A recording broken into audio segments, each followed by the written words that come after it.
Hi, everybody. So today's lesson is going to be for Friday, April 17th. Congratulations, you made it through another week. Well done. Well done. You don't have a bell ringer today. We are just going to recap the information that we talked about last, and we're going to do slides 13 through 15. It is 2 writing slides and 1 picture slide. So we'll look at all of that. Today we're talking about SPIES, and the last stuff that we talked about, the slide was called Communism Grows, and we have looked at, the countries, the amount of people that are included in NATO and the countries involved, and then versus countries that are considered communists, and there are a lot. There's way more than NATO. They're growing. Remember, China was just taken over by Mao Zedong, and he instituted communism, and so now it's getting even larger. Right? So this is something that is very scary for the people in the United States, and we're getting really fearful and we're getting very paranoid. Very paranoid. When we talked about the first Red Scare in the 1920s, and why people were so worried that, oh my gosh, is my neighbor Susie a communist spy? That seems irrational and it doesn't make sense. But I mean, we've talked about this. You really don't know. Just like with Hitler trying to say get all the Jewish people. It's well, Judaism is a religion. You can't just look at somebody and be like, oh, you're Jewish, right? So it's the same thing with communists. Unless you have come from Russia, then you can consider somebody, maybe you can suspect that they're a communist, but not everybody in Russia was a communist either. They were just forced to be communists. So we are fearful in the United States right now that communists are coming into the United States, or we're fearful that those ideas are coming into the United States, because you can't stop an idea. So it doesn't even necessarily have to be people physically coming to the United States and creating communist parties. It can be people that just take those ideas and be like, wow, we should have that in the United States, and start communist parties here by themselves. They can be American citizens, and we're going to talk about some of them today, actually. So communism is growing, and the first slide that we're going to do today is called Fighting Communism at Home. This is what it looks like. You have 2 vocab words. The first one is the House Un-Americans Activities Committee, or HUAC, H-U-A-C. The House Un-Americans Activities Committee is one of the most famous things to come out of the Cold War, besides Joe McCarthy, which we'll talk about. Joe McCarthy, what a guy. He's my favorite person, and he's terrible. He sucks. He's awful. So we'll talk about him next week, actually, so I'm pretty excited. But HUAC, House Un-American Activities Committee, let's look at that name. Un-American. So you can already guess what they're going to target. They're going to look for and investigate the full range of radical groups in the United States, including fascists and communists. So we just defeated fascism and Nazism in World War II, and now we have immediately right after World War II, we are fighting communists and the ideas of communism spreading. We don't want anybody to catch this cold or catch this sickness of communism. So we create a government agency out of fear. We create this agency to do investigations on people suspected to be radicals, or organizations suspected to be radicals. That first or the second sentence up there says the efforts were already underway to root out disloyal people and to prevent communist influence here in the United States. So HUAC was very intense, and their investigations were very forceful and scary, because how do you prove to somebody that you're not a communist? If you genuinely aren't, and you're telling this group, I'm not a communist, well, what if you're acting weird? What if you're reading some pamphlet or some book or something that is suspected to be radical? How do you prove that you're not? Maybe you're just really interested in trying to understand why they're believing these things. Your neighbor could see oh, well, they're doing strange things at night, how do you prove when basically the judge already has, and the people that are accusing you of this already have their beliefs about you? You're here for a reason. So now you have to change their beliefs about you and try to convince them that you're not a spy, or that you don't believe in communism, or you're not a communist. That is very difficult, and it ruined a lot of careers. HUAC ruined a lot of careers. It made things so much worse. It made the country so much more fearful, because this is a government agency. Your government is targeting people and investigating people who are suspected communists. Initially, the idea is supposed to make you feel safe. Great. they're tough on communism, they're going to get them, and we're going to be safe. But the unintended consequences is it's ruining people's lives, and it actually just makes you more scared because they're doing this in such a harsh and intense way. So it's actually making people really, really scared. And paranoid, because now you have to make sure that you're not acting like a communist, and you're trying to make sure that you're acting like a pure American citizen at all times. And that's very intense, and it's very difficult to do, and there's lots of pressure in that. So HUAC is really intense and scary, and it's actually really terrible, but it initially was meant to make us feel safe. The most famous HUAC investigation began in 1947 with the goal of discovering possible communists in the American film industry. The committee collected names of Hollywood writers and directors who were thought to hold radical political views. 10 of the people that were targeted refused to answer questions about their beliefs and about their colleagues. They were known as the Hollywood 10, and they were found guilty and sentenced to a year in jail. So if you are a person like a writer or a director, producer, whatever, you work in the film industry, you have a lot of influence because the stuff that you're making goes out to the public, and you could change thinking in a major way. It's just like, I'm not saying like movies and stuff are like propaganda, but like, I mean, you could watch a movie and be like, oh, well, I'm going to do that now, or I want to cut my hair like that person, or I want to dress like that person. I really like how that person dresses. So like slowly but surely your beliefs are changing, and it's just like being around a person for a very long time. You start to pick up their mannerisms.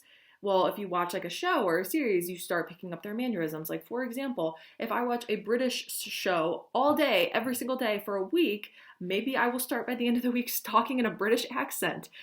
So people in the Hollywood 10 who are accused of this, they're being accused because they were thought to have been spreading these beliefs in their movies, and in the directors or the writers are writing things into their script saying, wow, you are trying to convert people to communism. So they're being called out for that, and they're trying to tell them that they're not. They refuse to speak about it, which also sometimes if you plead the fifth, use your Fifth Amendment right to stay silent, or I'm going to remain silent. I'm not going to get myself in trouble. Sometimes that makes you look a little bit more guilty.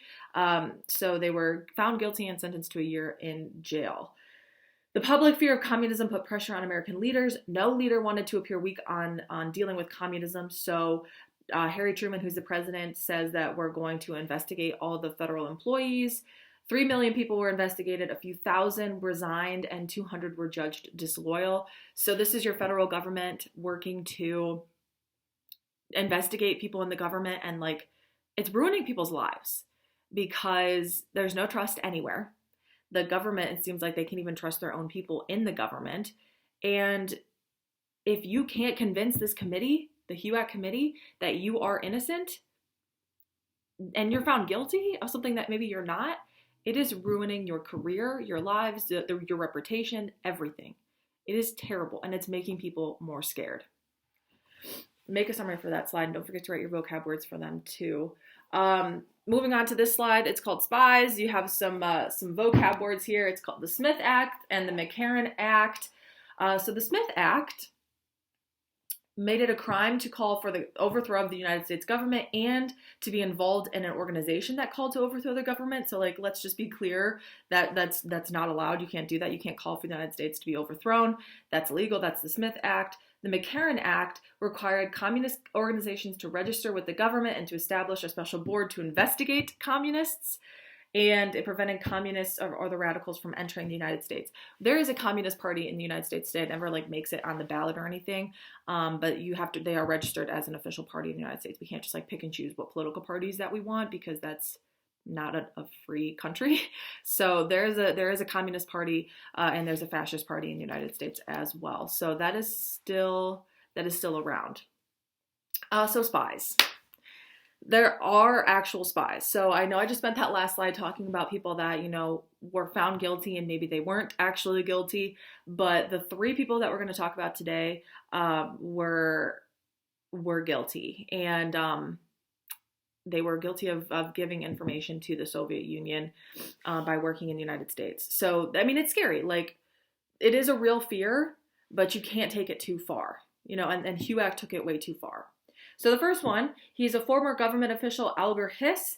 He was accused of being a part of a plot to place communists inside the United States government. He worked in the government, so he had a hand in like who was involved, and he was found guilty of trying to get communists to work in the United States government. He denied the charges, but he was convicted in 1950 of lying under oath, and he was sentenced to prison. Later on, in the 1990s, we actually found more evidence saying that he was guilty. So, I mean, that's good because we're going to talk about with number 3 here that, you know, you want to make sure these people are guilty. And actually later on, we, I mean, initially we're acting out of fear and our best instincts really with the knowledge that we have. But later on, for a lot of these cases, after the Cold War, we actually get more evidence confirming that they are guilty. The next one, Klaus Fuchs was a German-born nuclear physicist who had worked on the Manhattan Project during World War II. Remember, we actually, after World War II, took a lot of the German scientists because they were so skilled in making weapons for war. We took a lot of the German scientists and hired them, even though they were Nazis. We kind of ignored the fact that they were Nazis and hired them for our scientific advancements. So that was a low point. Let's forget that they're Nazis and did terrible things, but we're going to hire them anyway, and they helped us in the space race, which we will talk about in this unit as well. So he was a nuclear physicist working on the Manhattan Project, and investigators learned that he gave American atomic secrets to the Soviet Union. He was sentenced to 14 years, but only served 9. So he's straight up giving the Soviet Union our nuclear secrets. That is stressful because we don't want them to have those, obviously, because then they can attack us. So this is a big deal, a very big deal. And so, I mean, like I said, it's having spies in your country is a serious fear, but you can't take it too far, and you can't make things worse. And I don't have a right answer on how to handle it. I'm just saying, based on what happened at this time, it was made terrible, and people were very, very fearful and anxious and nervous, and you needed to be the perfect citizen at all times, and you were always on the lookout for spies, right? It's a scary thing. So got him. He was a nuclear physicist put into prison, giving secrets to the Soviet Union. That is very stressful. Number 3, probably the most famous spies in that came out of the Cold War, Julius and Ethel Rosenberg. They were a married couple. They are American citizens, and they were charged with being the leaders of a spy organization and providing atomic and military secrets to the Soviet Union. Military secrets, nuclear secrets. The Rosenbergs denied the charges and refused to answer questions about their activities. They actually received the death sentence and were executed in 1953. So this wasn't like normal for us to kill and execute spies. That wasn't a normal thing that our country did, but we did with the Rosenbergs. Because they were tried and they were found guilty of being in charge of a spy organization. Like, they were the leaders of a spy organization. Again, with them, actually, we found more evidence in the 1990s after the Cold War that they were guilty. So this is really intense too, because like this is a big thing to kill people over being a spy. You know, normally you just put them in prison so they can't continue to give information to the Soviet Union, but we executed them. And it was a married couple. And, you know, this is what they looked like. So we have Julius and Ethel. And we had information, but the fact that we got more information in the 1990s, I mean, it's like, wow, I'm glad we were right. I'm glad that was actually true. So they were giving information to the Soviet Union. We found them guilty. We put them to death. And, you know, today, committing treason or going against your country and trying to overthrow your country, it's in the Constitution. The minimum amount in prison, it would be 5 years, and the maximum amount is death. So we gave them the max penalty for treason, for trying to overthrow our country. Oh, thought I saw a spy out there. Sorry. I mean, be on the lookout, guys, but maybe it's the Rosenbergs. So make sure you write your vocab words for those slides. Make a summary statement for those slides as well. Don't be a spy. Don't be a spy. And that is it. We handled this really intense, and it made things worse, but I mean, it was a real fear to have spies in our country. So we didn't know what we were doing. We just tried to do the best that we could, right? All right. See you guys.